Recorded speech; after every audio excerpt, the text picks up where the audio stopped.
Welcome back everyone. Myself Arjun Kumar Roy and I am your Hindi third language teacher. So let's start today class. आज का हमारा topic है संज्ञा। तो संज्ञा के बारे में हम लोग अच्छे से पढ़ेंगे। संज्ञा की परिभाषा। संज्ञा का शाब्दिक अर्थ होता है नाम। किसी व्यक्ति, गुण, प्राणी व जाति व स्थान, वस्तु, क्रिया और भाव आदि के नाम को हम लोग संज्ञा कहते हैं। संज्ञा के उदाहरण, जैसे रमेश परीक्षा में प्रथम आया था, इसलिए वह दौड़ता हुआ स्कूल से घर पहुंचा। इस बात से वह बहुत खुश था। उसने यह बात अपने माता पिता को बताई। यह समाचार सुनकर वह इतने आनंदित हुए कि उन्होंने उसे गले से लगा लिया। यहाँ पर खुश, आनंदित भाव है। रमेश माता पिता व्यक्ति है। स्कूल घर स्थान है। सुन, गले, ये क्रिया हो गया।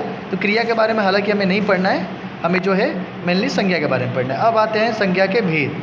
तो संज्ञा के 5 भेद होते हैं। नंबर 1 जातिवाचक संज्ञा, भाववाचक संज्ञा, व्यक्तिवाचक संज्ञा, समूहवाचक संज्ञा, द्रव्यवाचक संज्ञा। तो एक एक करके हम लोग सभी का जो है परिभाषा को देखेंगे। जातिवाचक संज्ञा क्या होती है?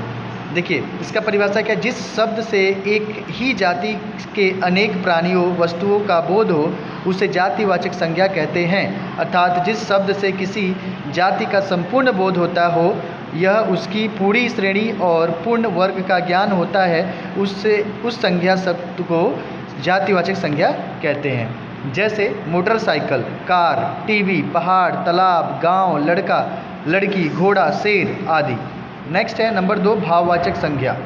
जिस संज्ञा शब्द से किसी के गुण, दोष, दशा, स्वभाव, भाव आदि का बोध हो, वहाँ पर भाववाचक संज्ञा कहते हैं। अर्थात जिस शब्द से किसी वस्तु, प्राणी या पदार्थ या प्राणी की दशा, दोष, भाव आदि का पता चलता हो, वह वहाँ पर भाववाचक संज्ञा होती है। जैसे उदाहरण के लिए गर्मी, सर्दी, मिठास, खटास, हरियाली, सुख।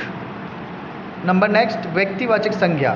जिस शब्द से किसी एक विशेष व्यक्ति, वस्तु या स्थान आदि का बोध हो, उसे व्यक्तिवाचक संज्ञा कहते हैं। अर्थात जिस संज्ञा शब्द से किसी विशेष स्थान, वस्तु या व्यक्ति के नाम का पता चले, वहाँ पर व्यक्तिवाचक संज्ञा होती है।